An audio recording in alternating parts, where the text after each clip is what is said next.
What is up, ladies and gents? It is your friendly neighborhood BJJ podcaster, RAF ESPARZA, coming to you with another great installment of The Bullpen, a joint venture between Inside BJJ and The Grappling Hour. I hope you're having a great day, at least better than mine. So you see this little part here. It says, should have made coffee. Now, that was a joke. Not a great one, but a joke. And I had a running bet here with the gentleman on this broadcast, and I said, let me see if in the time the countdown happens, if I can go make a cup of coffee. And I did my damnedest to get over there.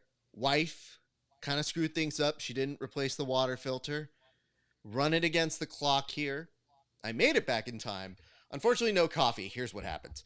I make it to the coffee maker, and I knocked over a salt shaker, which then spilled glass on the floor and salt. So then I have to put a barricade so my dogs don't try to go over to it. So I guess what I have to look forward to once this show is done is doing cleanup. Nonetheless, no coffee. Started as a joke, turned into a real one. Nonetheless, I'm here. You're here. Why don't we say hi to my good friend, Tim Freeman. Tim, how are you doing? Are you good? Do you have coffee on you? I do. I have coffee on me. I'm drinking it out of my sister's Are the Best Friends cup right here. And I'm feeling real good, man. I'm training, saying my prayers, taking my vitamins, hanging and banging, humping and bumping, dude. I'm ready. It's another installment of The Bullpen. I'm stoked to be here, man. Let's maybe not do humping and bumping like immediately after saying you're training. Just as a thought. I'm a Hulkamaniac. What can I say, man? I can't help it. What? Not the time to be a Hulkamaniac. Honestly, there have been better times in the past. This is not the time to go down that way. I'm doubling down. I'm getting in when the stock is low. I'm buying low right now. How low you looking to go here, Tim? Because I didn't know you could get lower than negative regions. I'm talking penny stock. Okay. Well, speaking of penny stocks, why don't we go to our good friend, Kevin Sherrill. Kevin, how are you doing today, sir? I'm doing good, man. I also came prepared and had my coffee. I already finished it. I got my Star Wars mug. Yeah? I'm a fucking dork. Yep. So are you a huge Star Wars fan? Is this something that we didn't know about you? On this and on the range of Star Wars fans, no, I really don't want to fucking put my name on that. Okay. I was a huge Star Wars fan. I like Star Wars a lot, but let's test this theory. Who's your favorite character? Out of here. Mace Windu. Were you looking for something more obscure? No, I didn't know where you were going to go. You didn't scream. Name Mace Windu's best albums. L. Jackson guy to me, but sure, if that's where you want to go. It's the purple lightsaber, dude. It's the purple lightsaber. It's so rad. Have you read the reason why they ended up going with the purple lightsaber? Yeah. He insisted on having a purple lightsaber. George Lucas told him, he was like, yeah, man, so, bad guys get red and Jedi get blue and green. And Samuel was like, yeah, how about purple? And he goes, well, we don't do purple. And he goes, we should do purple. And George was like, all right, I'll see what I can do. And he just got a purple lightsaber. He just demanded it. I love that shit. It's an impressive feat, I should say. I just didn't know. The reason why we put you down as you're trying to make fetch happen is you keep running in this fire and ice analogy. And it's so weird because the first time you did it, I didn't mind it. I said, okay, that's fine. He's doing his whatever nerd lore nonsense. But there was a legitimate moment, and Tim, you can back me up on this, where we said, hey, can we do one of the shows on these days? And you said, absolutely not. We said, oh, okay, well, what's the reason? You go, I have a D&D thing that day. And I said, I'm so sorry. And I didn't mean to pry on this. But then Tim followed up and said, all day? And you go, you don't know how this goes. Yeah, bro. 10 a.m. to 10 p.m., son. We break. Everybody brings food. We break in the middle, go back to it. Yeah. I'm all for it. I'm happy for you. Listen, it's just the trail of breadcrumbs was there. Like, y'all, this is something that, like, I'm currently wearing a Lord of the Rings shirt. There's comics on the shelf behind me. I see the comics behind you, but in knowing true Kevin Sherrill lore, I know that just because everything seems a certain way doesn't necessarily mean it's true. For example, when you tell us I fly planes and I kind of poke at it and I say, currently? And you go, no, as a child. I go, oh, that explains it much better now. But when You know, have like a we all did. bookshelf and you assume all of those have been read, I say, no. Not catching me twice here. They just might be on the shelf or have come with it. So I have learned to make some adjustments there. Yeah, the set. I think there's a dressers put couple those- I haven't read. I think there's a couple I haven't read. I'll be real. All right. And you know what? The weird part is you tell us this, but I can't see the shirt. So what does the shirt look like? What does it say as a Lord of the Rings thing? Because I would have never gotten that. It's Theoden's speech for the Rohirrim charge in Return of the King. Yeah, okay. Anyway, wow. Oh, no, actually, that's pretty dope. I can't hate on that. All right. Listen, man, I have style. It's, you know, it's really fucking dorky. I have a special place in my heart for stuff that's like super dorky, but at first glance you don't pick up on. Like, it just looks like this could be a band t-shirt. You have no idea. Unless you know Lord of the Rings, and then you might pick up on it. That's like my whole left arm sleeve and right leg are all just nerd references. Nerd references and dumb jokes. Oh, man. Well, the worst part is you just said there was a trail of breadcrumbs there. And I just thought, have you ever considered maybe we just reject the breadcrumbs and we say, you know what, I just believed you. Sure, sounds great. I enjoy that too. Tim, you recently went down to the PGF qualifier last weekend. How did that go, sir? So yeah, I made the trek down there. You know, I did it with some caution and concern. The weather conditions were not that great. If you remember last week on the Bullpen, which was last Friday, I was kind of him-hawing around like, I think I'm going to go and I'm going to see what's going to happen. And I had two guys that were competing down there, and I was kind of feeling them out. Like, y'all still going? Well, what's your plan? And they're like, we're going, dude. If we die in the snow, we're going. We are absolutely going to go. So being the black belt mastermind that I am, I figured I can use these guys as canaries in the coal mine because they got to weigh in way earlier. So you guys head down there, send me a report when you get there. Let me know how the road conditions are going. And then I'll make the drive. If you slide off the road and have a little misery action, then I'll stay back or I'll call for help. What are lower belts for, right? What are lower belts for? Yeah, absolutely. So I made the trek down there. Roads were clear. Had a good time. It was the Enigma PGF qualifiers. There were quite a few super fights. Several of them had athletes that did not come due to the conditions. So that put a little bit of a damper on it. But the athletes that came, they brought some heat. So the matches were good overall. Congratulations to Anthony Valdez, who won the qualifier. I think he won the final match by DQ, which is insane. The story I heard is that his opponent left and then got the call like, yo, it's not over, which I don't know why he left. I don't know what the situation was, but he bounced and he plugged, oh shit, I got to come back. 10th planet in his GPS. He ended up in Huntsville before he realized like, oh, I've gone to the wrong 10th planet. I actually should be in Decatur, which Huntsville, Decatur's a little ways away. So he lost by DQ. Might be the first ever win by getting your opponent to go to the wrong location, which I think is actually a pretty decent strategy, if you ask me. That's in the Art of War, yeah. That's Sun not Tzu's Art of bad. War for sure, yeah. So overall, I thought it was a good event. They crowned a qualifier champion. We'll see him at PGF Season 8 in Las Vegas. I think that's coming up in March, 155 pounders. So got to see B-Mac and got to see Keelan and Isaac and the whole crew. So that was a good time. Got to confront Stephen Akin on his brutal attack of me at the PGF, which is on camera. He denies it, but it's on Allegedly. camera. Yeah, there's no allegedly. This is not AI generated. This is live. Can't prove it's him. Streamed on the Bullpen. So had some words with him, but I'm trying to be the bigger man. I'm trying to be a kind man. His children were there. I did not want to make a scene in front of the kids, so I played nice. I have a few things probably to kind of double check here.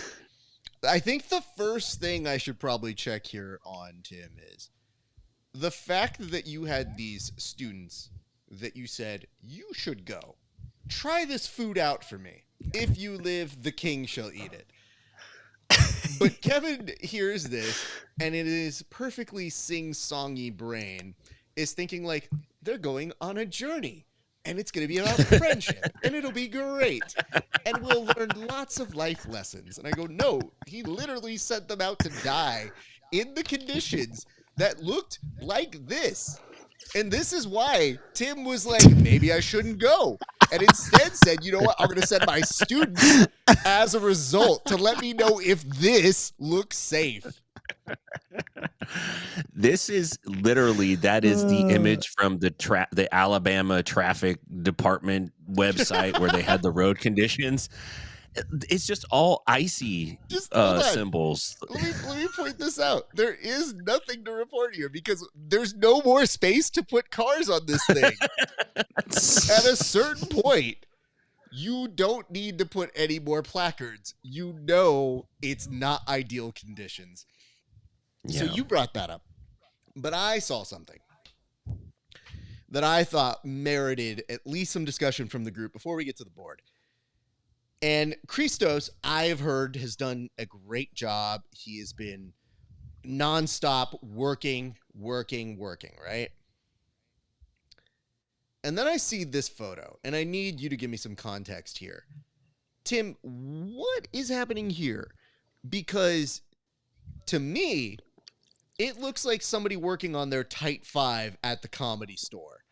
Who brings out a moleskin to make match announcements? This dude basically is not memorized, has to work off book. It's not great. I paid for my comedy show, sir.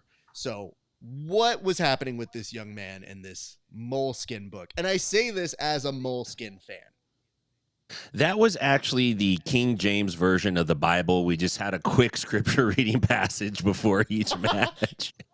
He just came out and said, like, thy hands have prepared me for war, and everyone went, yeah, and then we did the match.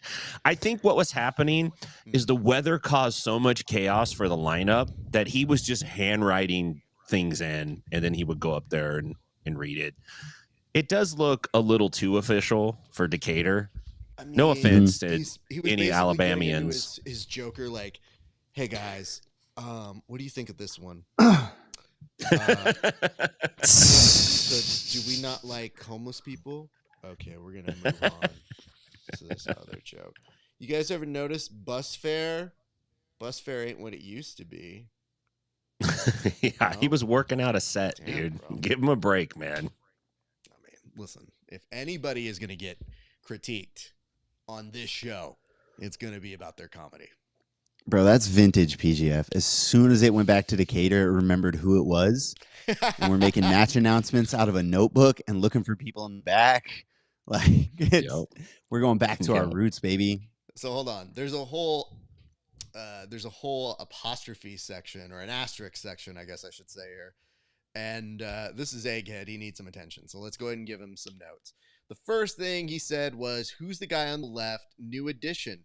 I think he's referring to the fact that Kevin Sherrill has come back to us clean shaven. So look, impress upon this. He's younger, less wise now without the beard.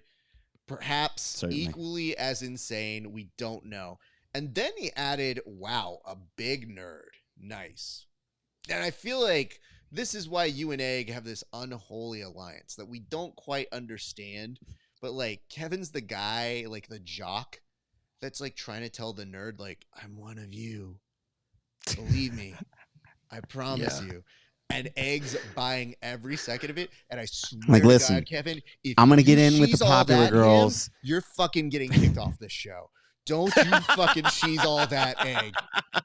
We will be so pissed at you, sir.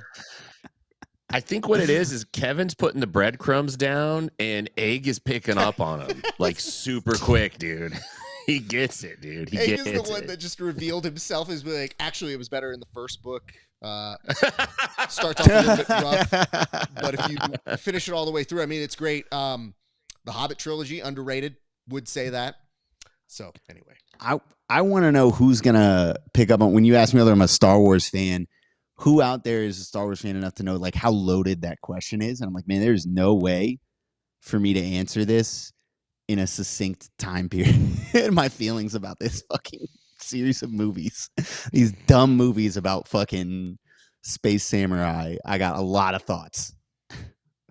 We're gonna get there, man. Look at what you do for a living. You do professional simulated murder. It's not that far off. So I do feel like everybody has their own noble cause. It's just when you're sitting there being like, Raph, how dare you? How dare you ask me with only a minute on a clock if I'm a Star Wars fan? I was like, no, it's a pretty open and shut fucking question. Yes, no, we move on. That's all. Speaking of which, it's here in a second, or at least your notifications. But yes, it does look like there's been some new information dropped about CGI Dose. That's what we're going with on this name. And yes, it does look like the very first team is fully pronounced. So Tim Freeman, what can you tell me about the latest announcements for CGI Dose? So CGI Dose, it's a 8-team quintet style battle to find the best team in jiu-jitsu. The question last year was who's the best guy in his weight class, and I can't remember where the cutoff was, but they determined that last year, gave each guy $1 million. This year, Craig Jones was like, let's figure out who the best team is. The only team that I know for certain that has been selected or at least published is the 10th Planet team. So that's Gio Martinez, Alan Sanchez, PJ Barch, Ryan Aiken, Kyle Bain. That's a pretty good team. Like, that's a good quintet style team. There were also a couple of rumors that got floated out there, and I want to give those to you real quick. And these were potential lineups for New Wave, which is interesting, and B Team. So we got from B Team, Krellenstein, Joseph Chin, J-Rod, Declan Moody, Nick Rodriguez. That's a tight team. And then from New Wave, we got Dorian Oliveras, Taza, Bodini, Luke Griffith, and, of course, the champion of all time, Gordon Ryan.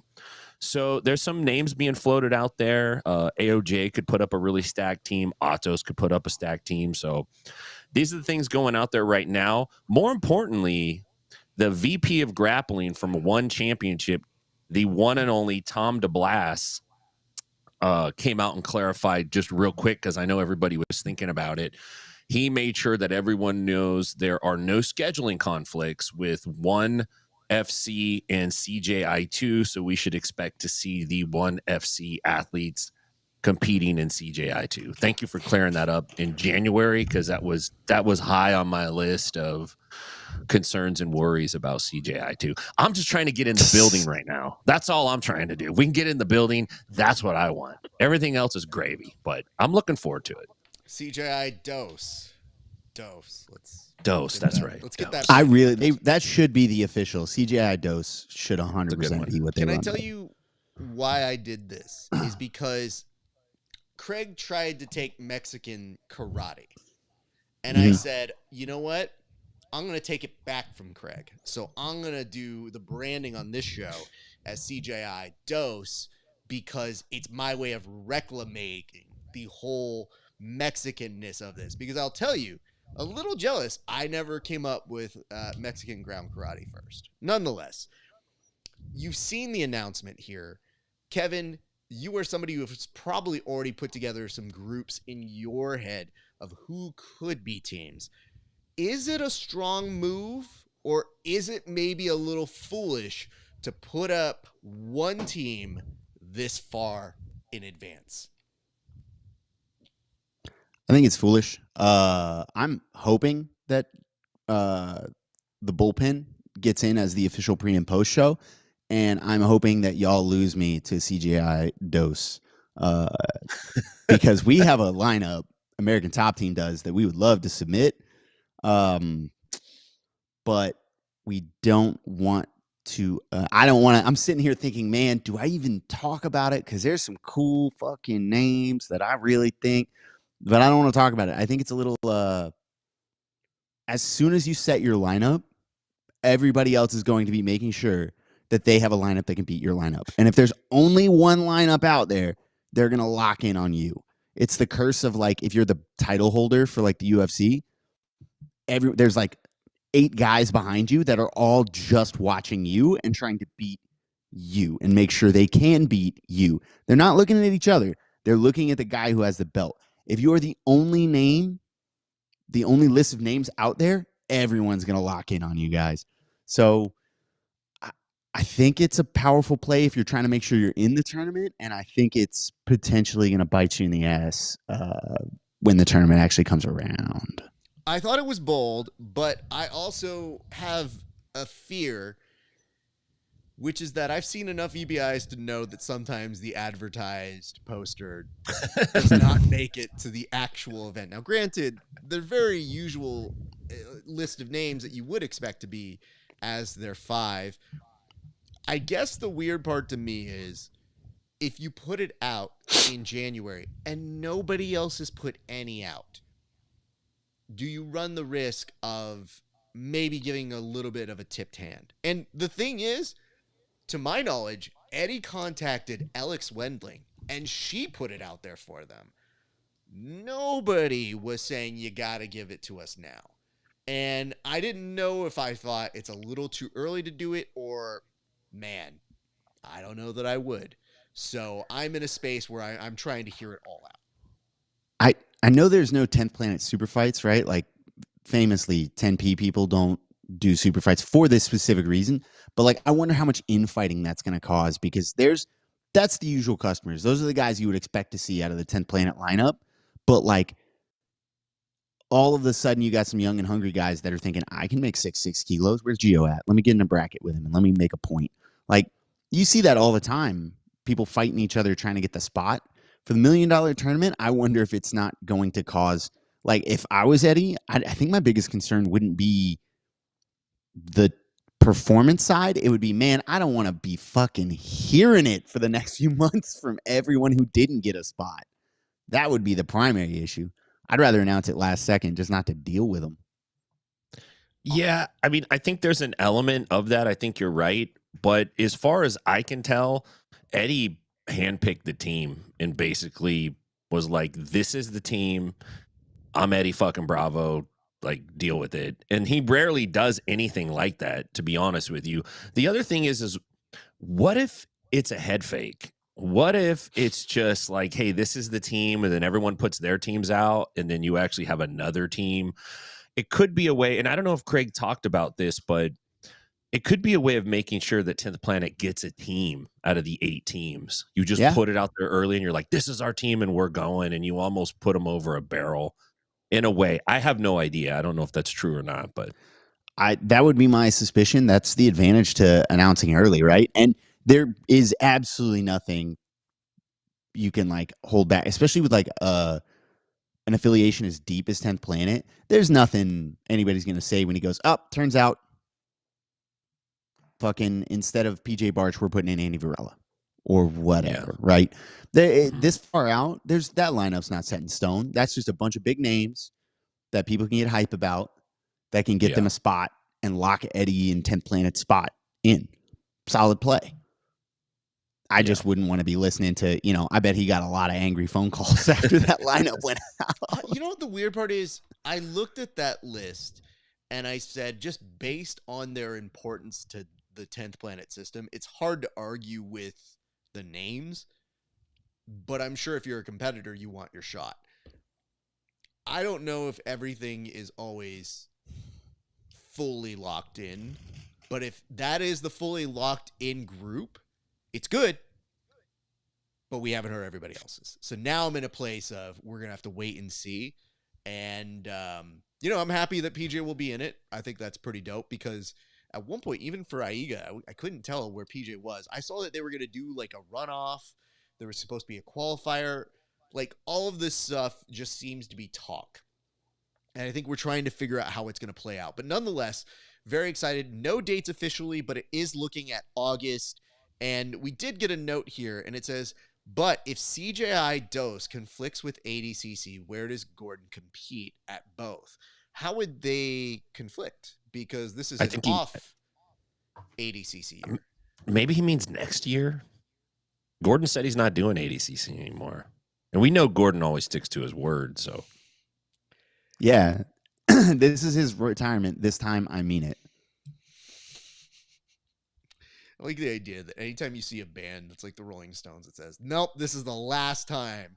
Like, I better not hear anything from Gordon saying, are they retiring again? Because there you have it.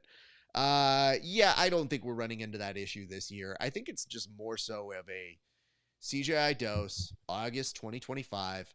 The earliest ADCC thing that you have is trials, and that is going to be in October or November, likely.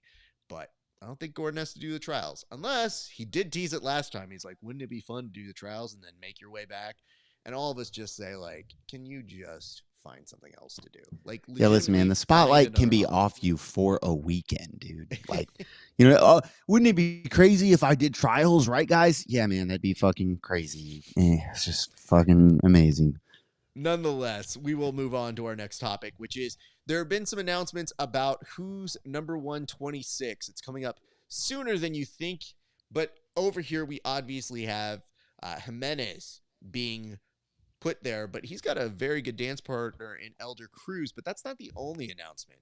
One including J-Rod did make the waves this week, and I'll start by asking you, Kevin, is there anything that excites you about the upcoming Who's Number One card? Yeah, I think Sattler versus Sainz could potentially be a very interesting matchup. That's the one that I'm like, got my eyes on. It's in my weight class, obviously, but like Sainz has been on a tear. Sattler's been on a tear. Their styles are diametrically opposed. They both want to play the top position. Neither of them, they're both willing to attack legs, but they're hard-nosed highlight reel hunters. I think that it's a little lower down, but I think that's going to be the match to watch. Thank you for that. Tim, did you see any other announcement? And specifically, did you see the announcement with J-Rod and who he'll be taking on? J-Rod is going to be going up against Ronaldo Souza, which is going to be a really great match. Both these guys have a dynamic style. And we've seen Souza take care of business against some pretty decent competitors. He's right up there. Seems like he's on all the latest UFC Fight Pass Invitational cards. So I would look for that one to be a fireworks style of a matchup. The other two matches that I have my eye on are Ryan Aikens against Lucas Lira. Aiken came off a monster 2024 year. Like, he had a really great year. He had an amazing run at the PGF. He scored more than half the points for his team. And, Lira's on a tear himself. So this is going to be a big statement for Aiken if he can come out and get the win. The other match is Diego Pato against Keith Krikorian. Keith had a rough outing at CJI at Jiu-Jitsu Overdose. It wasn't obviously what he wanted. He lost to Pato in the 2022 ADCC. I think in the first round, he got ankle locked. So he definitely wants to get that one back. Pato is the 2-division champ right now in WNO. So there's a lot on the line there. And Keith is he's like a grappler's grappler. This is a guy that's going to show up. I wouldn't be surprised if Keith beat anybody. He's that kind of a grappler. He's that good.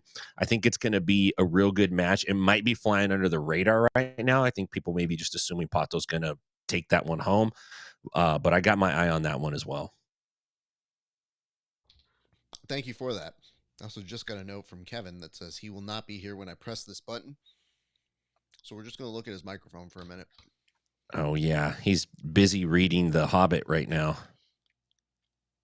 Do you think he went to go get more coffee? Like, where do you think he went? I think he went to put some Aquaphor on his new C.S. Lewis tattoo that he got.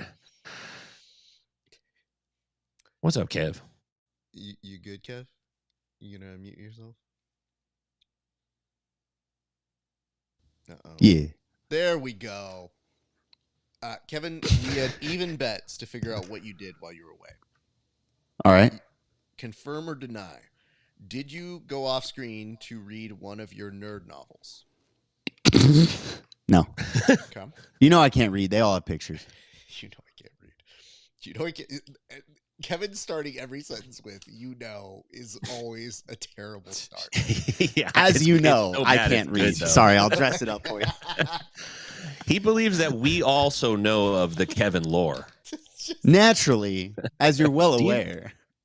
Do you even I'm know Kevin illiterate. lore, Raph? My favorite is when people send me their favorite parts and they're like, "How did you guys not bust up laughing more?" And I go, "Well, I think the initial shock gets you, and then you very firmly go into the world of this is real life. This is not something that we created as a bit. I'm just as surprised as any one of you guys, so I'm just gonna run with it." Okay, the other one was, did you go make yourself more coffee? Oh, I wish. Mm, Just to lord it over you, though. don't. 'Cause you like need that extra cup, and I'd be like, Listen, smells listen, good. this is like off-brand fucking Diet Coke, and this is just fine. The problem is, it's not that I didn't get the coffee that I wanted. I've told you I don't need coffee a ton. The absence of when someone says, "Oh, you can't have coffee," is when I go, but now I want it. So, thanks for that, Kevin. Yeah, I appreciate it. I'd rather have the heart attack than give up coffee. If it's a package deal, I'm taking the heart attack. By the way, I very, very nicely told Kevin off air, but I will reiterate this for you guys. I went to go see a cardiologist today, and my cardiologist, I think, was trying to assure me, but he goes, "Your results are unremarkable." I was like, Yeah, "What?" that's the word. And he goes, "Yeah, no, that's good. It means nothing's out of the ordinary." And I go, "Oh, okay, cool." I thought it was like an athletic assessment he was giving me. And I go, "Unremarkable? I mean, dude, I could do some push-ups. I'm not like the guy, but don't ask me to do pull-ups. That's a different story. But like, I can do some work, sir." I was like, "You should see Said me on a 10-round Tuesday." Yeah, you pull out a Unremarkable. real. Don't got that dog in you. That's what he was looking for. That's You got what no I- heart. You got no heart, man. You don't got it, Rock. You can't teach heart. Nothing was funnier than him saying that to me. And I knew it was a good thing, but the hurt I had, which was, okay, can I prove it to you, though? And I was like, nah, I don't prove that. Anyway, who's number one? Coming up very soon. Excited for that. I believe that is February 7th. So be on the lookout for this one. This one's an interesting one. Now, I know a lot of the times when we start new programs, we say things like, "I resolve to do this in the new year," or people have New Year's resolutions. This particular prompt that we have here today, a slight adjustment to it. It's already what? January 17th? We could tell you that some have failed, but I'd like to look further down the field and figure out what are some New Year's resolutions that you know are just going to fail this year. And you can be it from any version of jiu-jitsu, whether it's your white belts, your blue belts who are pie in the sky practitioners, or even amongst the professionals themselves. I'll start with you, Tim Freeman. Well, I thought a lot about this, and I came up with 3 of them, and a couple of them I would say I have made these resolutions and have failed in the past, and my former self, before I became hardened and cynical to the world of jiu-jitsu. But here we go. I'll start with my 3. Number 1 is that the resolution that you will start going to morning class. You will not go to morning class. The only people who go to morning class are people who have full gainful employment and a wife or spouse at home who will not tolerate them being gone in the evening. Those are the people that go to morning class because they have to go to morning class.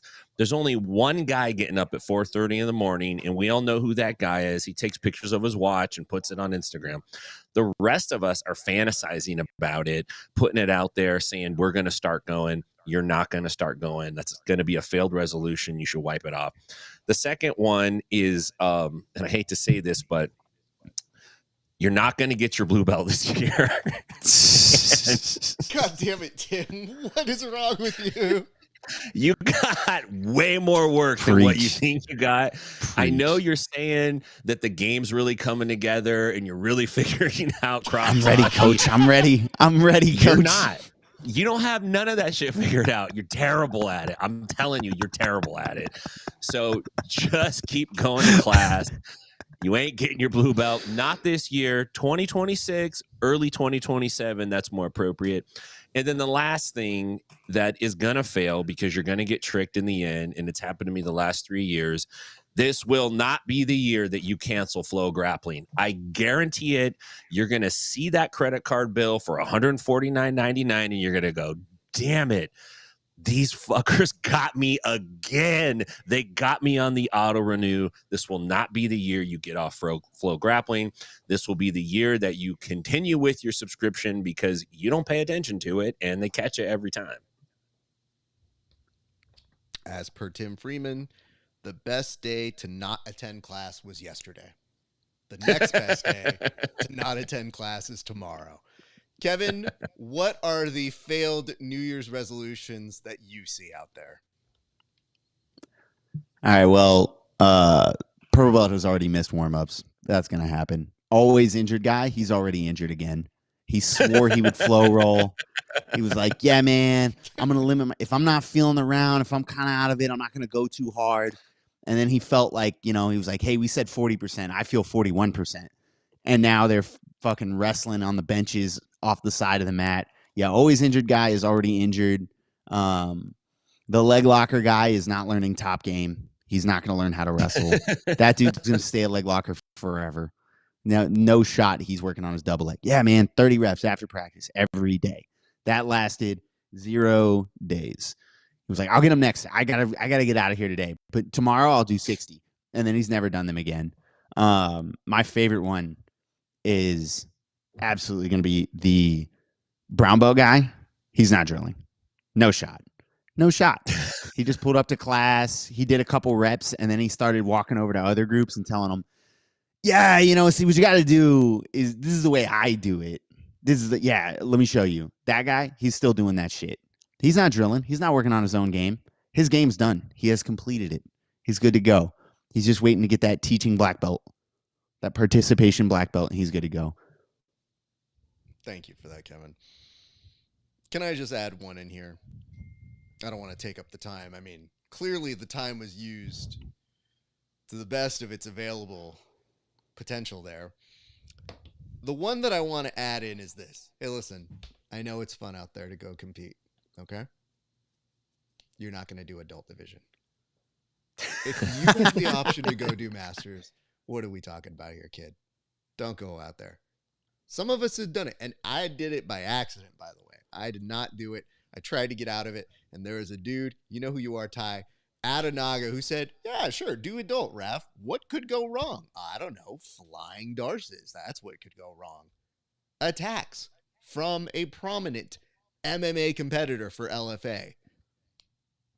Let me just tell you, the ghost of Christmas future is here, and he's here to tell you, don't be a fool. Sign up with fellow olds. Enjoy your oldness. Laugh with the old people who are just happy you showed up. But if you're trying to fight the kids, they'll murder you, and they won't blink an eye. You know why? Because one of those people will probably be in your division, and that is one KEVIN SHERRILL. And if you see Kevin here, just look at this face. That's not the face of somebody who's going to take it easy on you just because you old. That is the look of a dude who's trying to get the medal any way that he can, even by cheating or by magic, as noted from the books that are behind him. Nonetheless, you should probably be very nervous that if this dude is in here and he even smells icy hot on you, he will target the area. If you look a little bit tired, I'm going for the highlight reel. I'm going to break your leg and put it on Instagram. Kevin already has a track record of lurking at events where he's not a competitor, trying to basically find who the wounded animal is in the pack that he. How tired are these guys? Replace. On the third day, he was seen asking how tired everybody is. Tired enough? Better do the fourth day. It is pretty funny that nothing is funnier than people being like, could you believe that Kevin found his way in here? And it's like, absolutely can. What are you talking about? Oh, you haven't Not met even a Kevin. question. He brought his Raph, own did you kit. know this was going already to happen? ready. No, I just made $50 off of this shit. Nonetheless. Well, gentlemen, thank you for that. I think that was a good exploration at New Year's resolutions. We now go to a topic that I know very little about, and we'll see if you guys know more so too. It does look like Greg Saunders is saying that instructionals might be overrated. Now, I'm not sure if that's the full context, but maybe he is questioning the validity of that in a world where you need human contact in order to truly understand jiu-jitsu. For the beginning of this, I'll go to you, Tim, to tell us what exactly do we need to know about this, and what exactly might he be arguing here? So, Souders is big in the ecological jiu-jitsu movement, and he's been asked and pressed a lot of times. According to him, he seems like a nice enough guy. I don't know him personally. He's mentioned several times that he's been approached by various companies to make instructionals and things like that, and he doesn't do it. And I'm going to quote him. He said, "I've been trying to tell people that's why I don't sell anything. That's why I don't have any DVDs. That's why when BJJ Fanatics approached me multiple times, I said no. The thing is, you're asking for a plug and play method that won't work. I'm sorry, but I'm a principled guy. This stuff is hard to learn." He basically goes on to challenge, which the article calls the $1 billion instructional video market. I think that's a little bit of a reach in the jiu-jitsu world, but we'll go with it. And he goes, look, the shortcuts are the lie, and that's what they're selling you. He specifically mentions John Danaher in the article and says that these guys are taking advantage more or less of the white belt market, getting people to buy instructionals. And so I started thinking, what would be an instructional that you would admonish a white belt to actually watch? Like, what would be something that would be good? If it's not the BJJ Fanatic stuff, then what is it?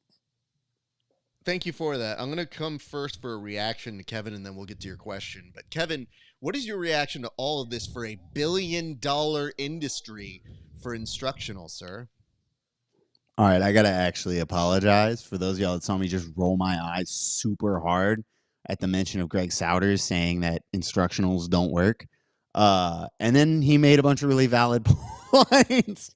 I just, I instinctively, the ecological approach, I roll my eyes at the pseudo-intellectual pedantry of it all, where they're like, oh yeah, like everything you guys do is wrong. We never drill. I'm like, I don't fucking believe you. Anyways, yeah, that he actually makes some solid points about it being like the industry being sold as like a fix to your problems, when the reality is you do need a coach, you do need mentorship. If you're looking for like a direct correlation to success in any endeavor, it's how successful your mentor is. Your mentor, not your teacher, your instructor, your whatever, but the person who's actually helping you. It could be your instructor, but it also might be that upper belt that's taking an interest in the pet white belt. So he actually makes really good points, and I've rolled my eyes hard as fuck out of hand because I instinctively have that reaction to anytime somebody's like, yeah, this established thing doesn't work. Happens all the time in jiu-jitsu, and it drives me nuts. But he's actually, I agree with a lot of that. I think instructionals are largely commercial endeavors and not necessarily teaching tools. They can be helpful. Don't get me wrong. Instructionals have helped me in the past, but they are largely commercial. Can I bring this thought process up here? Because maybe there might be a simpler solution, which is that he might have a beef on where they're being targeted. In my experience, it's not necessarily even the students that are the most avid consumers of jiu-jitsu instructionals. It's usually instructors who are looking to try and shorten the amount of time they need to spend going elsewhere to get new techniques, new concepts, new things. Because for me, I feel like that's part of the gig when you're an instructor is you have to be caught into this world of, well, what are you guys doing? And I don't have time to go to everybody's gym. I would love to, but it shortens the time, the distance, the space. So I don't know if it's a big secret out in this world, but there's a lot of fucking instructors. So it wouldn't surprise me if those sales, just based on instructors alone, would be pretty high. Now, the issue is that you get a lot of never-do-wells who are probably thinking to themselves, if I learn this one DVD, I'm going to change my life. But I have a problem with that, which is, isn't that everywhere? If you literally watch a YouTube could also be weaponized against you. Do you know how many fucking ads tell me how much passive income I'm just letting go by? Right. Like, it could be used against you. You just have to have some common sense and say, I don't think that's for me, sir. So when I see somebody putting out a video, an instructional that's not necessarily for my game, I don't say, fuck these clowns. I go, I don't think that's going to work for me. Good luck to if it works for you. And most of the times, I think we're just in a boom. And I think it's a way of trying to put a wall up and saying, I don't believe this is the way forward. I think you need to have in person, which is fine. I think that's a real argument. I think there's some validity into saying, like, working with people and playing games and doing that sort of stuff. That could be great. But let me just remind you of something. The biggest criticism I have seen about ecological approach is that it's just new marketing. And it seems that that's the issue with this. So the one thing I would profess, if I am one of these people, obviously you're going to have more insight than somebody like me. But I know good marketing when I hear it. And bad marketing to me is always professing this is the only way to do it. So I think what you do is say, that might work for you. I think long-term, you're better suited from this. And that may be what he's arguing here. I don't know the full context. I just know that from this one particular thing, it's a different way of thinking. And one thing I do want to point this out, and this has really been like seeped in my consciousness recently. I know we like to give shit to the way that people learn and saying like, oh, students, I only learn like this. I only learn like this. Have you ever thought that sometimes your instructors only teach like this? Like, sometimes they're trying their best, but they don't instruct like other people. So when people say, I only learn like this, sometimes instructors only teach like this. It's a very weird conundrum that happens. So that's why when it works and you find your people, it's a goddamn miracle and it should be appreciated. So if you do have those people around you, appreciate the fact that you, same time, place, somehow found each other, because nothing makes me laugh more than the fact that whenever I run into my good friend John Evans and do play-by-play commentary with him, I'm like, I could have made it into a lot of different gyms, but I happened to find the right goofball that was able to tell me, no, that's bullshit, but here's how it works. And it made an impression on what I do. So I'm very lucky, and I hope that you guys are as well. Nonetheless. Can I give a recommendation, though, for jiu-jitsu instructional that I think all white belts should see? Yes, I really do believe this. And it's an unconventional one, but again, like all topics, I think long and hard about them. I write them down at night. I get up in the morning and I read back over it. And I wrote this down late last night, took my glaucoma medication, dozed off. But right before, I wrote down every white belt should watch Training Day with Denzel Washington and Ethan Hawke. Because listen, this is what jiu-jitsu is going to be like for you. You're Ethan Hawke in a room full of Denzel Washingtons. No matter which jiu-jitsu cult you join, you're going to join one. You're going to find that to be the case. And more times than not, at the end of it, you're going to have some sort of falling out with your training officer. That's pretty much sums it up. Outside of that, I would actually recommend Mario Sperry Day of Zen. It's a classic. I know Choke is out there, but Mario Sperry Day of Zen. If you really want to look like you know what's up, you watch that one, you quote that one, you talk about that one to your friend. Thank you for that, Tim. Similar to Training Day, you will also probably just abuse your power the longer you stay in this world. So get used to that. I was gonna say, can we do this? Can we do the movies we should recommend? Because I have one. Okay. Yeah, it's Whiplash with J.K. Simmons. That's the one to watch. That's the one to watch for It's all sure. abuse. Yeah, dude. I watched that with some of my athletes, and it's so funny because you get like both reactions. They're both really strong reactions. One is like, oh, yeah, the guy in the instructor role is totally abusing and like psychologically manipulating these influential young kids that look up to him. And like, I'm watching it with two of my athletes, and I'm, man, this is fucked up. I can't believe he's doing this. Look at them. They're destroying their lives following this guy. And the two fighters I'm watching it with, when the movie ends, go, bro, that's fucking rad. We got to go to the gym. Look at all these sacrifice. That's the way to do it, bro. Like, that was not the lesson, bro. It was about balance. What are you doing? And they're like, nah, man, gym right now. Get your shoes. Like, we're going. Yeah, it'll go one way or another. Either you're going to be like, oh, wow, I'm never going to be taken advantage of like that. Or you're going to be like, sick. I can't wait to find somebody who's going to take advantage of me. And then I'm going to win a bunch of tournaments. Like, that's a good pull. Yeah. That's a good pull. I will say my wife recently came up to me and she goes, you know what I need to watch? I was like, what? She's like, I need to see Whiplash again. I was like, do you? Like, what are you going through right now? And she goes, no, I just love it. I go, no, I get it. It's just, that's a fucking extreme movie to do. Here's the one I'll leave you guys with since we're doing movie pulls. Mine's just going to be Dodgeball. And here's why. You get a Vince Vaughn character. He's in over his head. He really shouldn't be doing this. But he's kind of reluctantly pulling these goofballs in and teaching them how to not lose, but like prepare for the worst. And along the way, they learn life lessons. Like, you're not a pirate. Get your shit together. You're not a child. By the way, yeah, you guys suck. It's important you know these things. For every successful gym out there that's like, I need a true mentor. It's like, no, you might also need someone that just sets you straight. And every once in a while, it's good when someone says, you know, guys, take that as a win. You kind of beat the second place team. That was a good day at the office. Anyway, life shit. I'm going to go back to drinking now. And I think that has no place in this world. Anyway, gentlemen, I digress. We should move to our next topic, which, Tim, you put up here as the ZUCKOVER. So it would appear that Mark Zuckerberg, the Facebook Meta founder, if you would, kind of experiencing a little bit of a midlife crisis. Found him some jiu-jitsu in his life and now has restyled his hair, gone on the Joe Rogan podcast, and generally seems to be making some political differences in his life.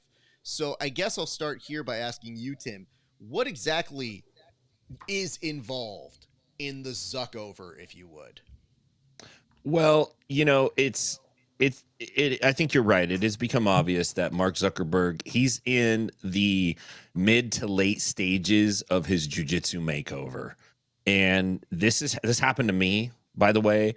This has happened to lots of people that come into jiu-jitsu, and maybe they have low T. Maybe they were in a house where they had a lot of cats. Like, there's like 6 or 7 cats lived in the house. They just didn't really get a good, strong expression of combat and that masculine energy. And they find it at jiu-jitsu, and it kind of wakes something up. And it makes you do things like perm your hair, tease it out, get colored contacts put in, tan, go to the doctor, get on some TRT, start lifting, start punching bags. So we can see all these things have started to make a change in Zuckerberg. And it got me thinking, what else is left for him to like really complete his jiu-jitsu makeover? And I got a couple items here and I want to throw them out, and I'd like to hear your guys as well.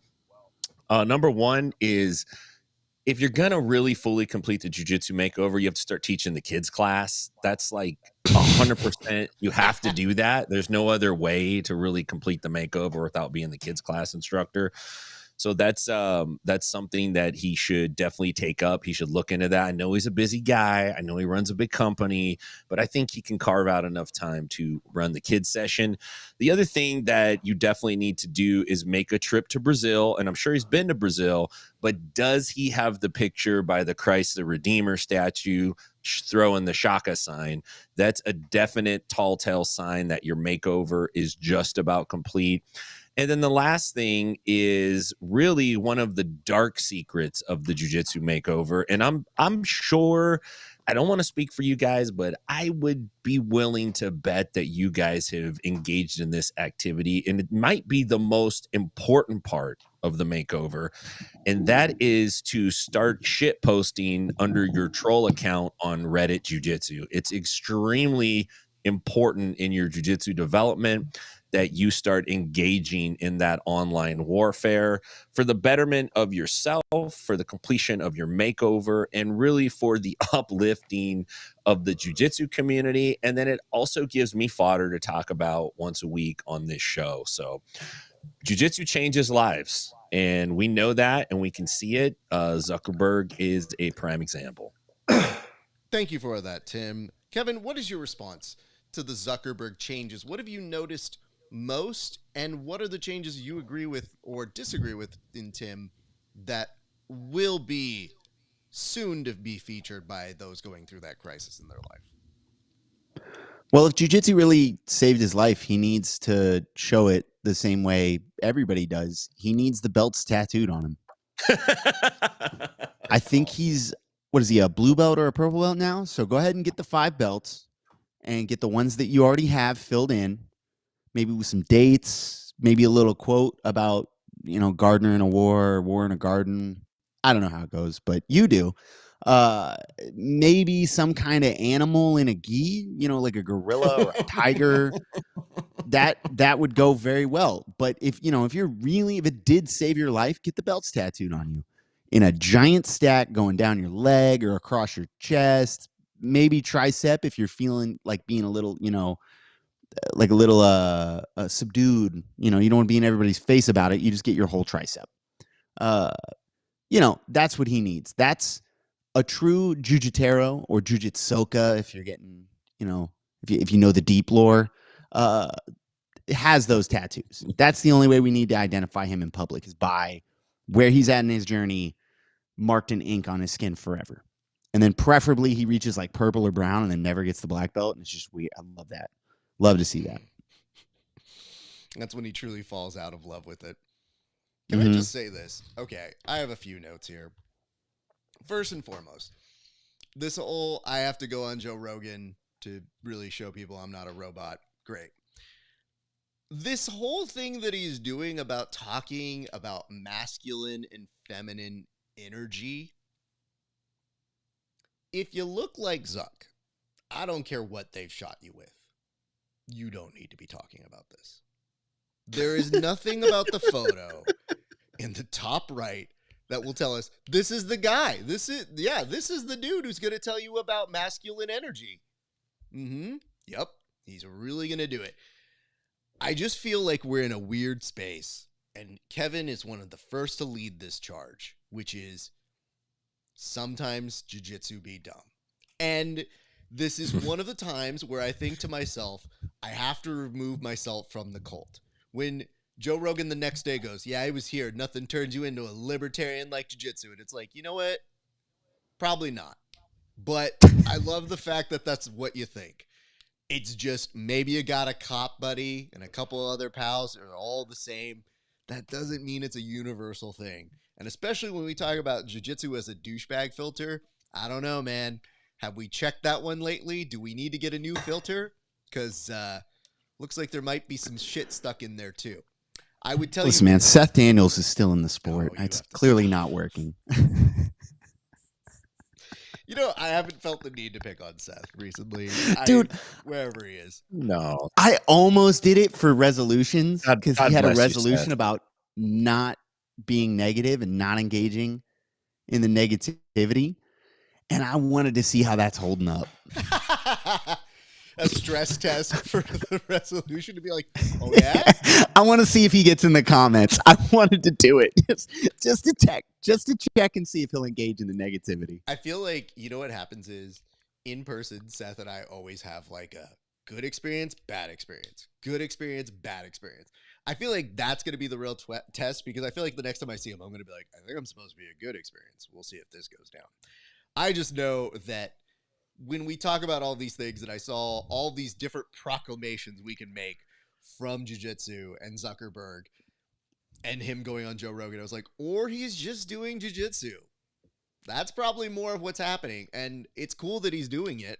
I applaud it. I'm happy with that. But it doesn't mean shit because this dude's already weird to begin with. And we're not normalizing him. We're not doing anything great. But if you are one of those people who thought, I didn't fuck with him before, but now, I don't know, man. Maybe he's not so bad. I'm like, you should go read some of the stuff he's done because, like, I'm pretty sure it's not. You know what? Okay, great. If you kids don't want to read, that's perfectly fine too. Nonetheless, dude, enjoy one thing that jiu-jitsu is phenomenally terrible at, like abysmal, the worst at. Absolutely. Of all the things, jiu-jitsu is like on the far end of the most extreme. They absolutely are this way. Jiu-jitsu will never, ever hold anybody accountable ever for their actions. Fuck no. Absolutely not. You know how many absolute pieces of shit are running around this community who have done terrible things that we all agree are terrible. And then we see them on Sunday. We're like, hey, and like I see people shaking their hand and I'm like, are they allowed in the building? What do you mean? I'm not even going to name any. You can see Raf's face because he's waiting for me to fuck up and say somebody's name. I already did that once. I only get one per show. I'm not going to do it. You all know the guy in your head or the guys or the whatever. There's somebody. You know a guy who should not be allowed to walk around in public, and then everybody daps him up at the local New Breed. That's a good point, Kevin. It really is. Yeah, I'm the guy. To somebody out there, I'm that guy.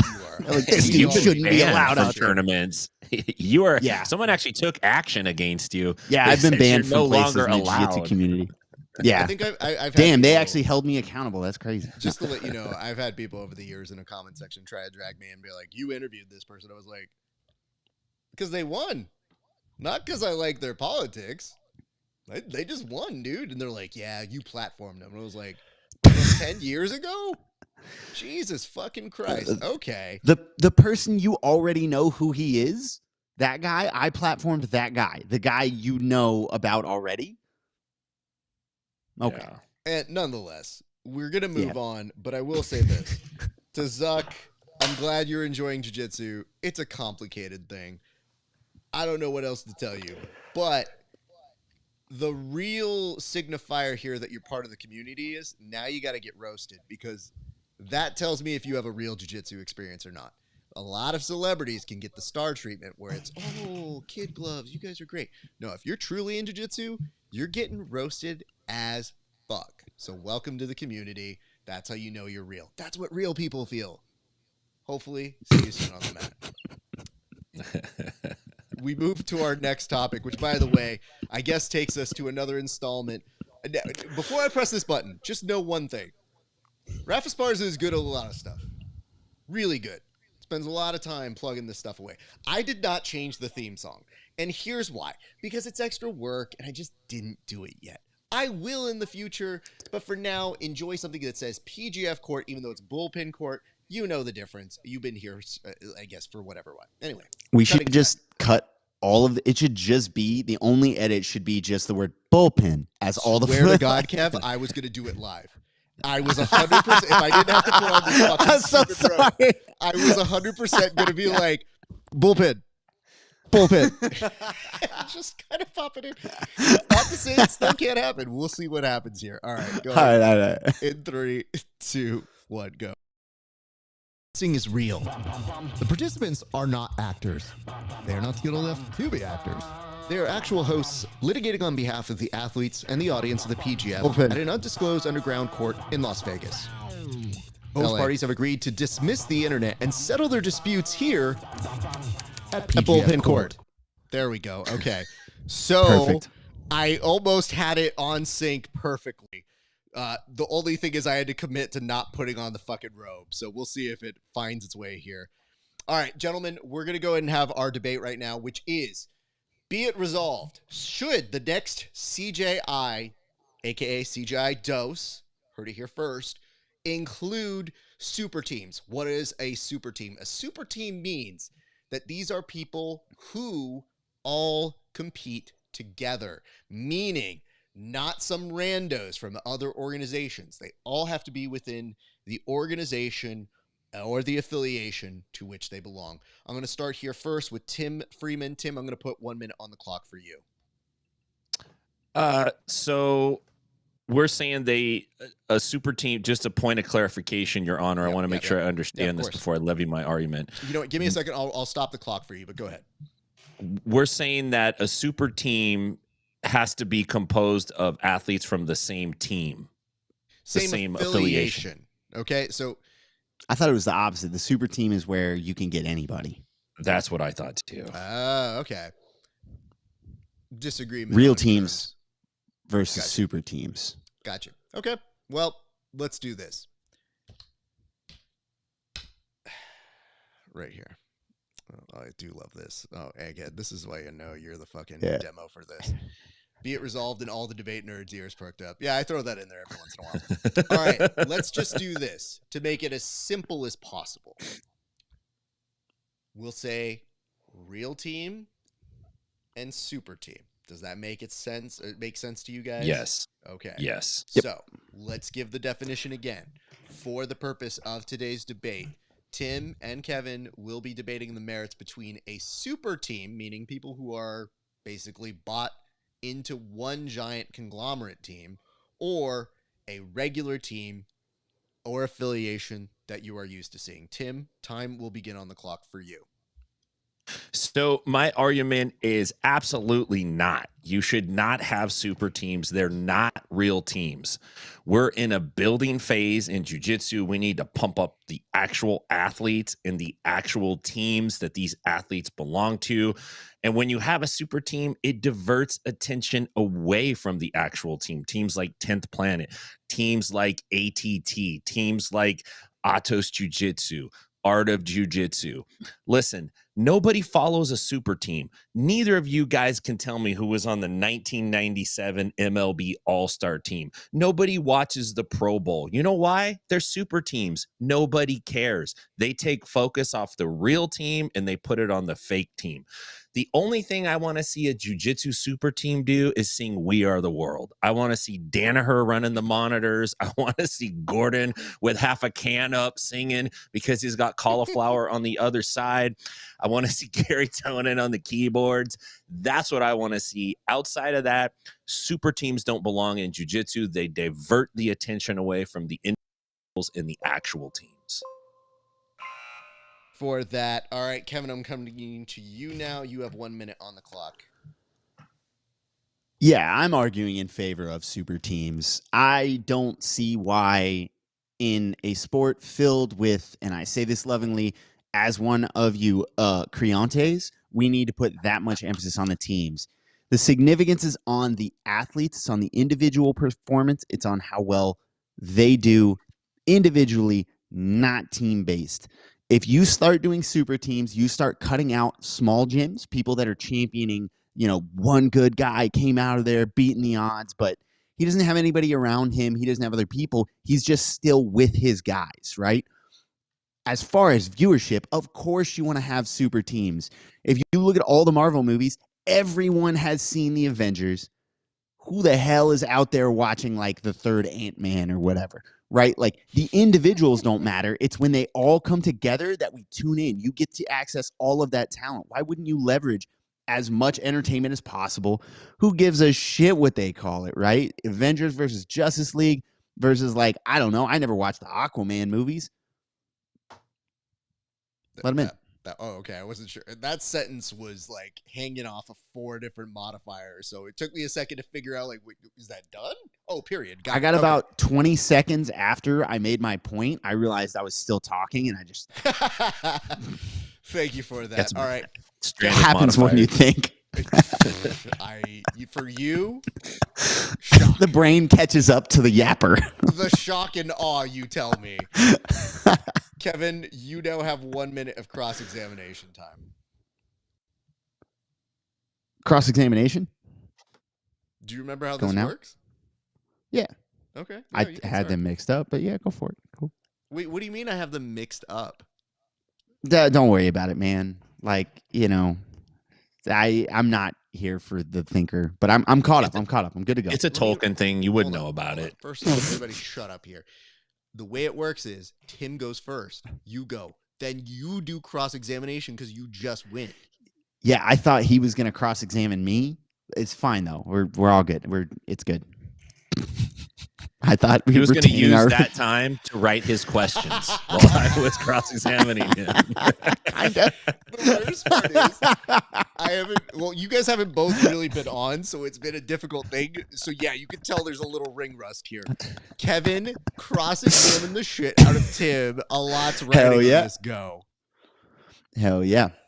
All right, Timothy, if you will. You referred to these teams as not real teams. When you assemble them together, they're not real teams.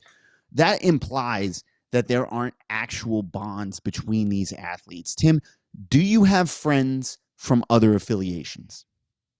Yes.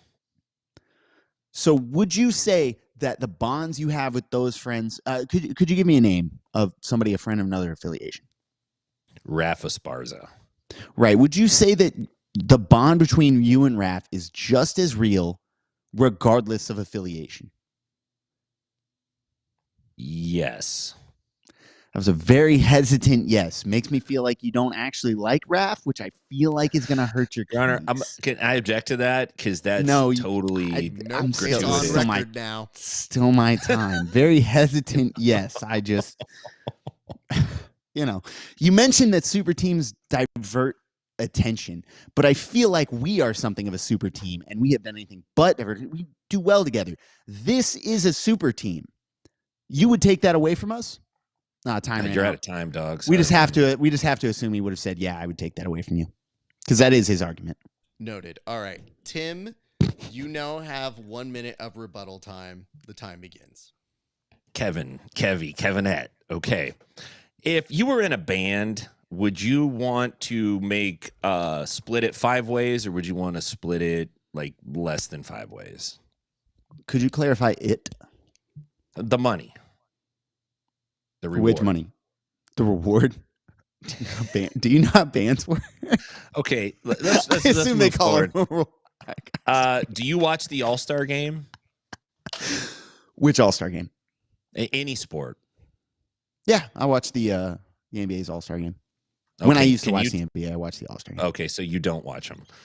I don't watch basketball. If you had anymore, the chance to be on a team, would you rather be on a team with athletes from another affiliation, or would you rather be on a team with your would you rather be on 10th Planet Atlanta or ATT?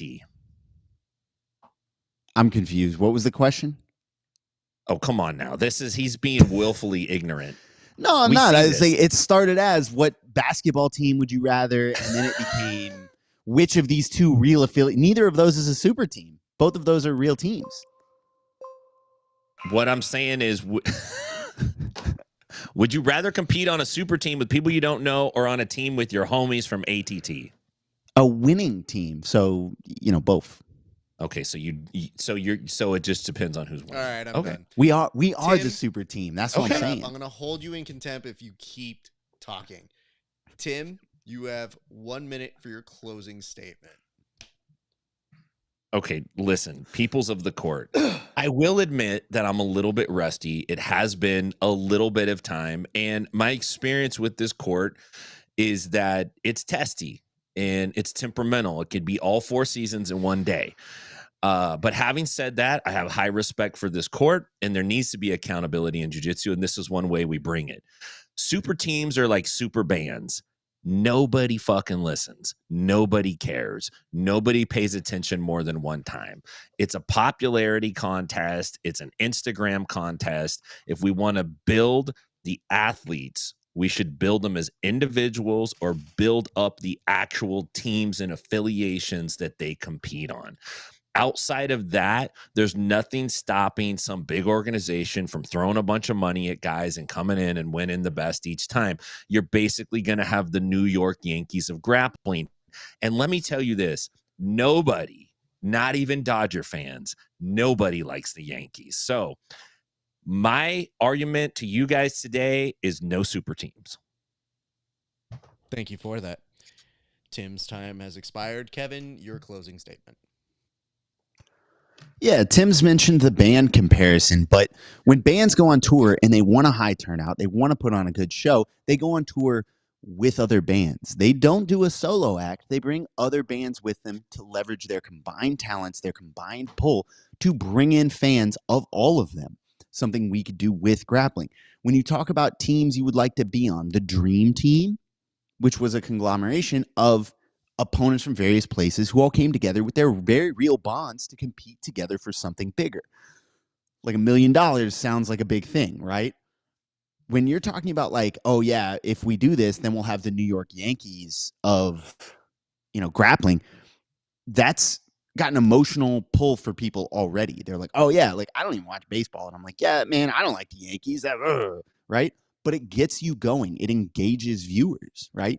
If you have the New York Yankees, you're still going to have people who dislike or like teams based on how they were formed, who they think get screwed over. It just adds another layer of complexity to the game. I think it's has a lot of merit.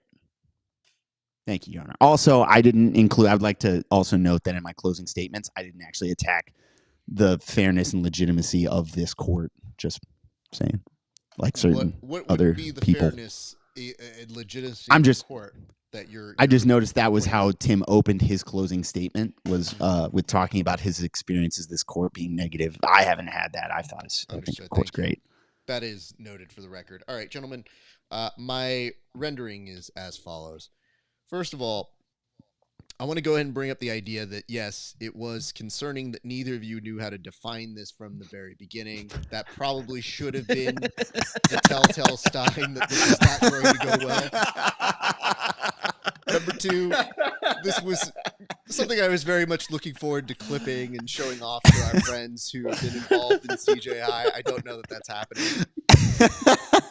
Three, I want to say it started well for Tim when he was trying to say there's no such things as super teams that are appealing to him, and making the Pro Bowl associations here got me thinking, okay, maybe it's going to get a little muddled bringing in other sports. And then Kevin said, hold my beer. I've got some stuff for you guys. Now, granted, the best thing that Kevin did was argue about the Avengers coming together, because that in itself is pretty telling on why people like super teams. Nobody did go see Ant-Man 3, and that was a huge problem for a lot of people. Granted, kind of trash, but not the worst thing I've ever seen, but still not good. Let's be very clear about that. And then something happened. First of all, Kevin couldn't remember how to cross-examine, arguing with me as if I've changed things. As if I've come up with new things. Just to be like, Raph, you're not going to let him question me now? No, the point is you get to go. You just spoke. Oh, okay. Because isn't that how we've done it? But no, it's not how we've done it before. Okay, well, I thought for a good experiment in 2025, we would be progressive with our views. But nonetheless, you do you. And then did something on Tim that was irreparable, which was, hey, what would you consider Raph as a teammate? And Tim struggled with that answer. And I thought, oh, is that what we are now? I'm nothing to you. And I swear to God, from that point on, I said, I think this is done.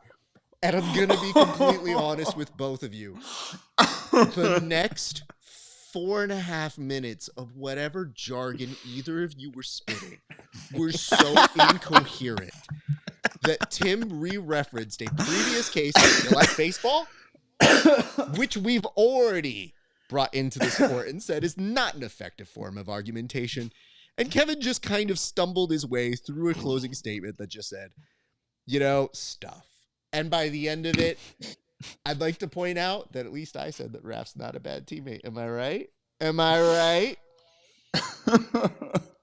In theory, it should have been a mistrial, but because Tim screwed up so phonetically that it made all of us gleefully happen to watch, Kevin Sherrill, you do win this one by the ultimate defaults of defaults. Congratulations to you. Oh, I love it. Thank you, sir. Your Honor. I just gotta say this now Yeah, that go the ahead. case is Please, over. please Listen, do. he was leading me down a path where I'm like, he knows I'm gonna say yes, but like, is there a more clever answer? And I'm like, yeah. You know what you could say? Here, let me walk you through it, counselor.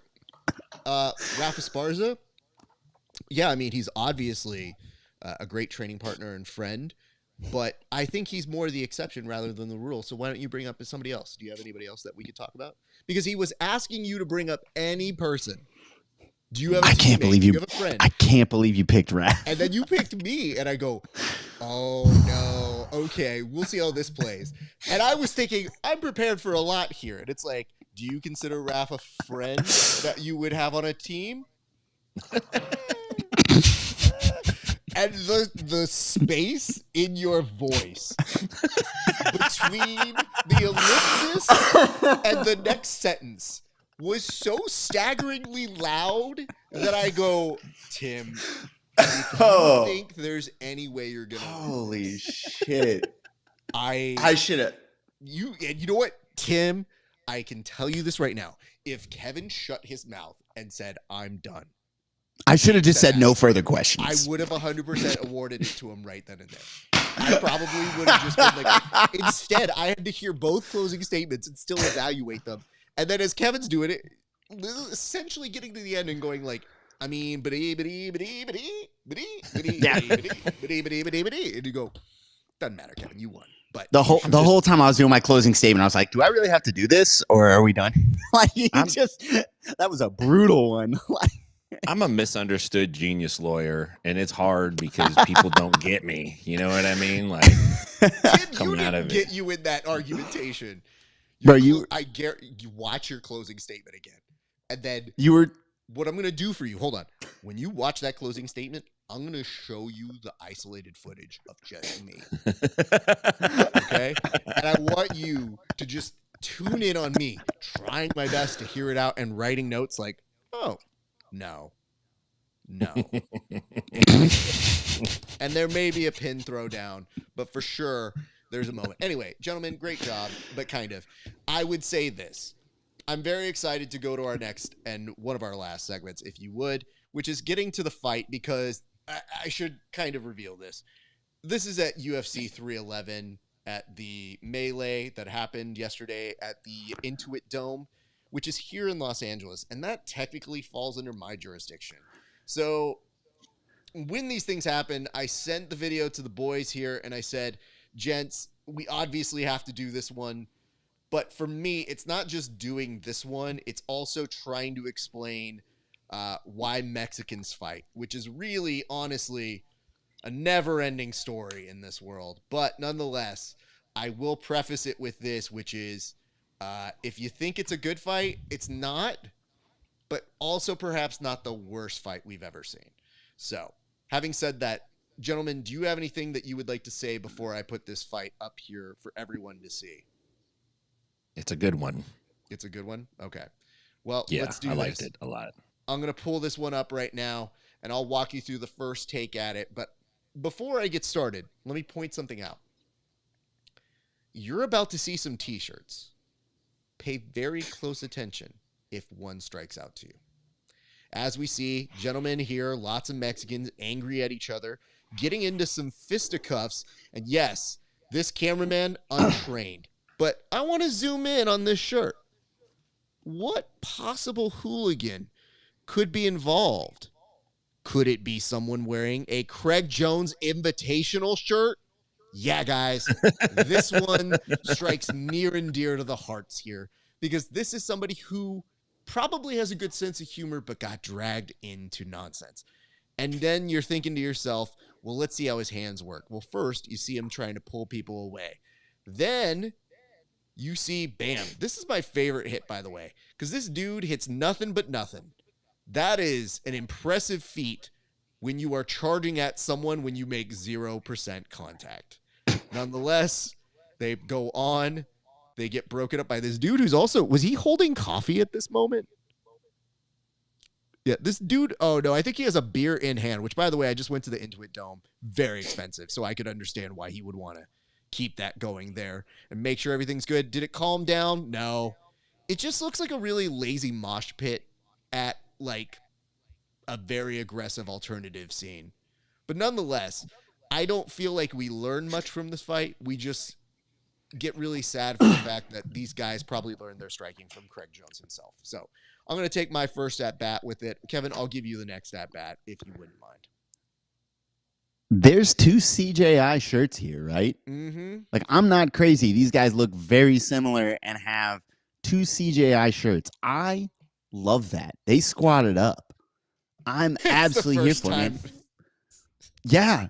Finally, like in all of these, you can clearly see like the Hats gang is present, but you never see anybody bring backup. They said, no. We're both appreciators of butt scooting.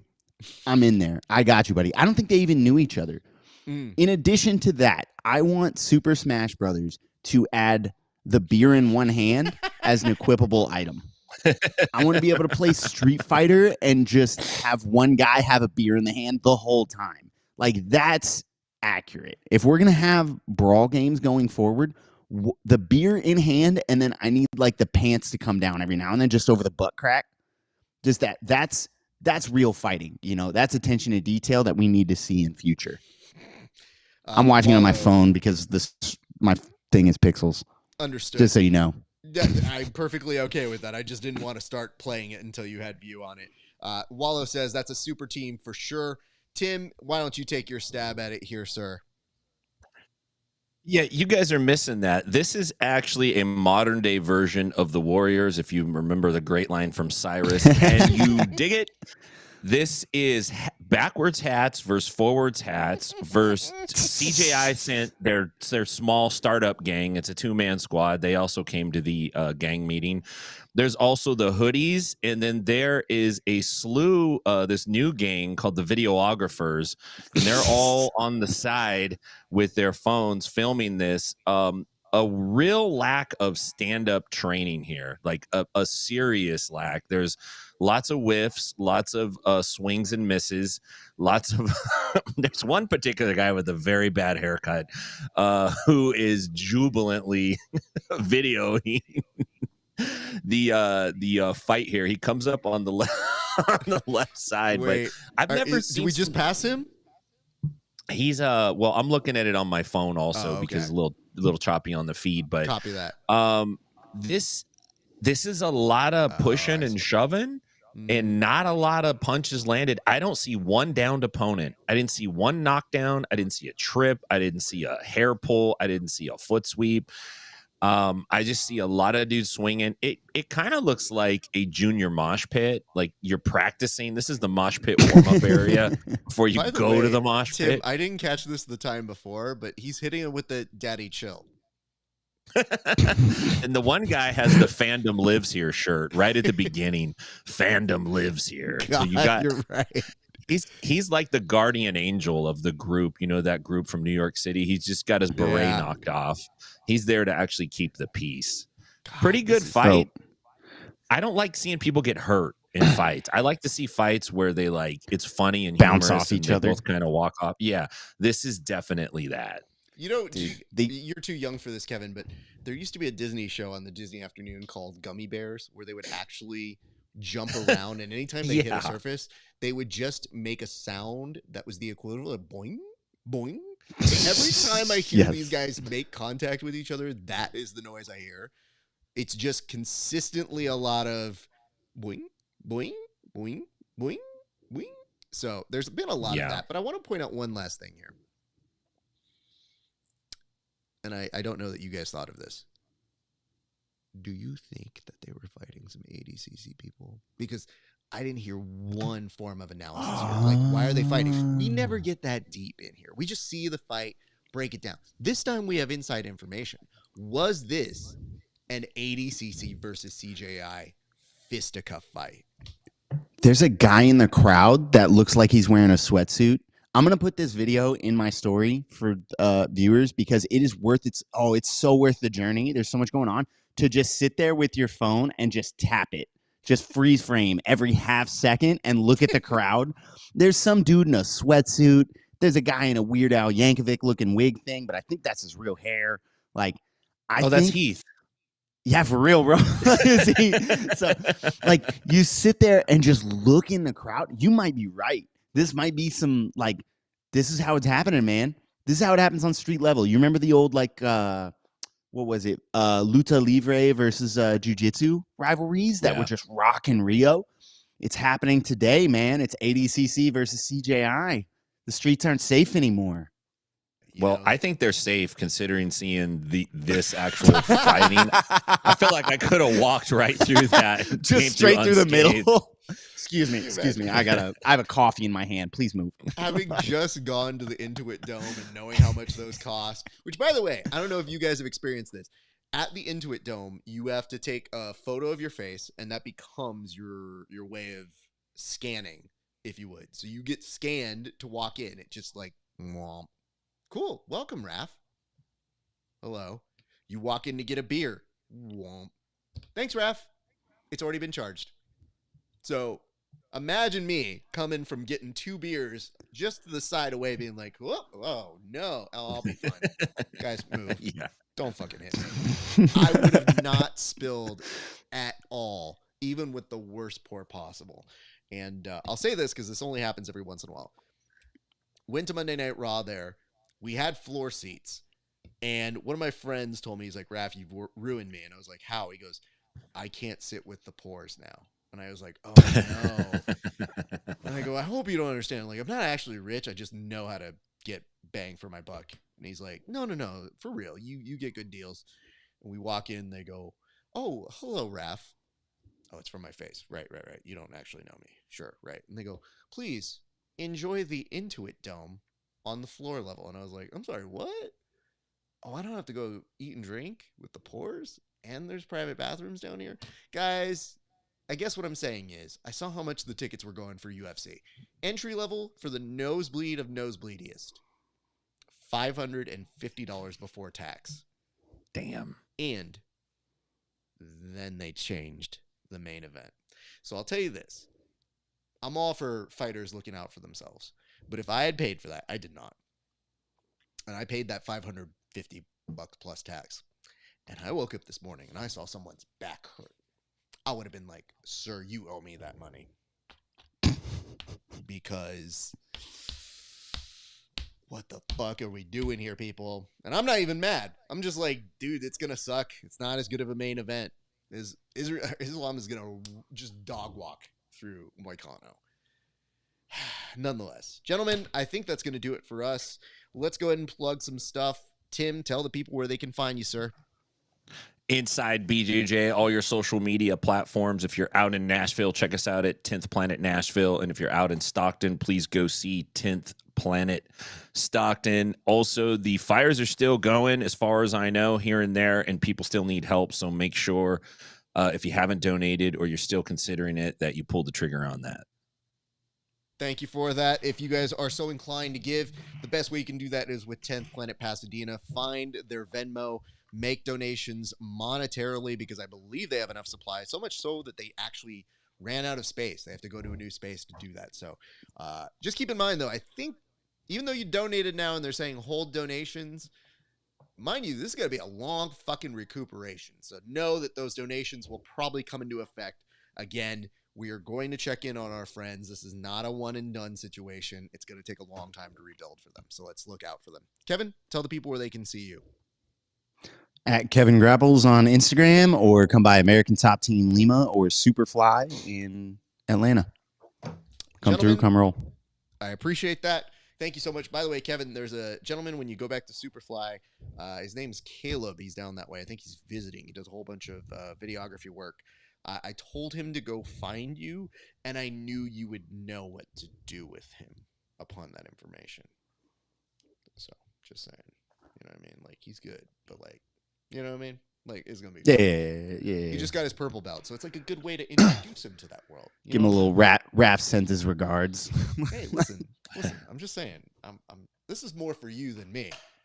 I built you up. I was like, Kevin's really good. I mean, I've seen better, but I mean, he's up there.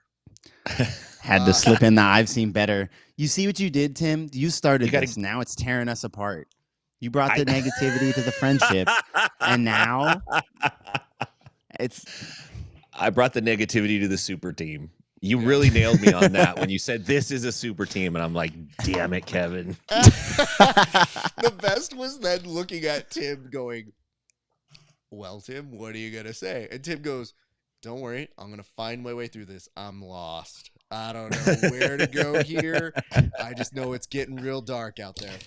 All right, gents. Bro, you were thinking 5 moves ahead and messing up the move you're currently on. Yeah. I almost did that. I'm just so... anyways. Good times. Good work, you guys. All right, guys, I'll close this up. Thank you so much for watching another installment of The Bullpen. My name's RAF ESPARZA. What you just witnessed is a super team who can't really keep it together. Dude already left. He already knew. He was like, I gotta get out of here. If they cut back to me one more time, this shit's going to get even worse. Nonetheless, we thank you for watching.